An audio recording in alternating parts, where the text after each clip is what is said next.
Hello दोस्तों, आप लोग कैसे हैं। मैं आप सबके लिए एक और वीडियो लेके आई हूँ प्रेगनेंसी से रिलेटेड। जो लोग प्रेगनेंसी कंसीव कर लिए हैं या कंसीव करने के बारे में सोच रहे हैं, उनके लिए है ये सारी वीडियो। ये नॉलेज वाली वीडियो आपके लिए बहुत ज़रूरी। आप पूरा देखिएगा प्लीज़, जिससे आपको पूरी जानकारी मिले।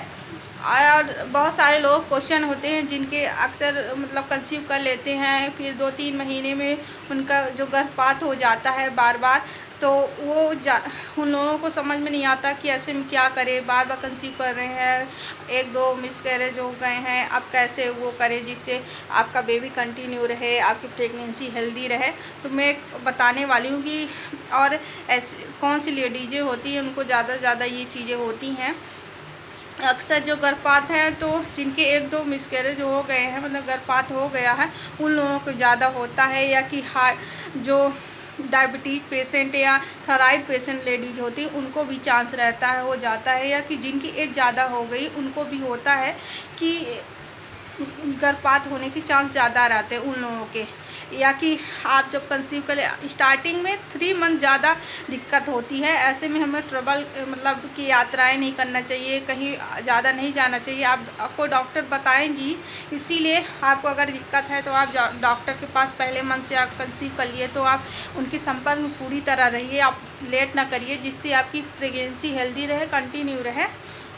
तो कौन कौन से लक्षण होते हैं कि आप जान सकते हैं। जैसे जब कंसीव हो जाता है, वो सारे जो सिम्टम्स होते हैं, उल्टी होना, मितली आना, मतलब कि वोमिटिंग, नोजिया, और जो स्तन में थोड़ा सा टाइटपन होना या कि हल्का पेन होना, ये सारी चीज़ें जो होती हैं थोड़ा थोड़ा कम होने लगती हैं, आपको कम महसूस होती हैं। तो आप ये जान जाइए कि आपके जो गर्भपात होने के चांस बढ़ रहे हैं। अगर ये सारी चीज़ें बढ़ रही हैं तो मतलब आपका जो प्रेगनेंसी है कंटिन्यू है, अच्छी है, कोई दिक्कत नहीं है। और अगर आपकी ब्लीडिंग हल्की हल्की आने लगे या ज़्यादा होने लगे, तो आप बिल्कुल डॉक्टर के पास जाइए और उनसे संपर्क करिए। आप के डॉक्टर चेक करेंगे, सोनोग्राफी से बताएंगे कि आपकी प्रेगनेंसी हेल्दी है। और अगर हार्ट बीट ठीक है आपके बेबी का, वो बता देंगे। अगर ठीक है तो कोई दिक्कत नहीं, आपको मेडिसिन देंगे, कंटिन्यू करेंगे। अगर दिक्कत हो गई तो खुद ही वो फिर सफाई करते हैं और वॉशिंग करवा देते हैं। और फिर उसके बाद आपको क्या क्या सावधानी रखनी चाहिए, फिर दोबारा कब कंसीव करना चाहिए, इसका भी हमें पूरी तरह से ध्यान रखना चाहिए। अगर आपको एक बार एबॉर्शन हो गया है तो आप दोबारा कब प्रेगनेंसी कंटिन्यू कर सकते हैं। कम से कम 2 पीरियड्स मतलब 2-3 महीने आपको रुकना चाहिए। उसके बाद अपना पूरी तरह से आपकी हेल्थ अच्छी हो जाए, आप तब दोबारा आपको कंसीव करना चाहिए। उसके पहले आपको कंसीव नहीं करना चाहिए।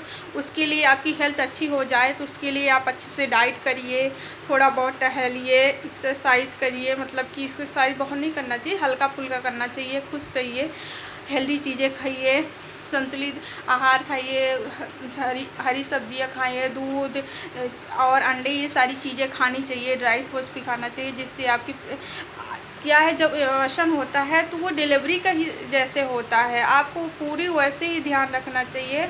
आपको ऐसे में बहुत काम वाम करने की ज़रूरत नहीं है। आपको अच्छे से रेस्ट करने की ज़रूरत, अच्छे से नींद लेने की ज़रूरत है। नहीं आपको मेंटली दिक्कत होगी, आपको थकावट लगेगी, आपको वीकनेस लगेगी। इसलिए आप पूरी तरह से अपने आप को ध्यान रखिए, क्योंकि एबॉर्शन होना भी एक औरत के पूरे बॉडी का वो हो जाता है, उसको वीकनेस बहुत लगने लगती है। इसलिए ऐसे में बिल्कुल ध्यान रखने की ज़रूरत होती है।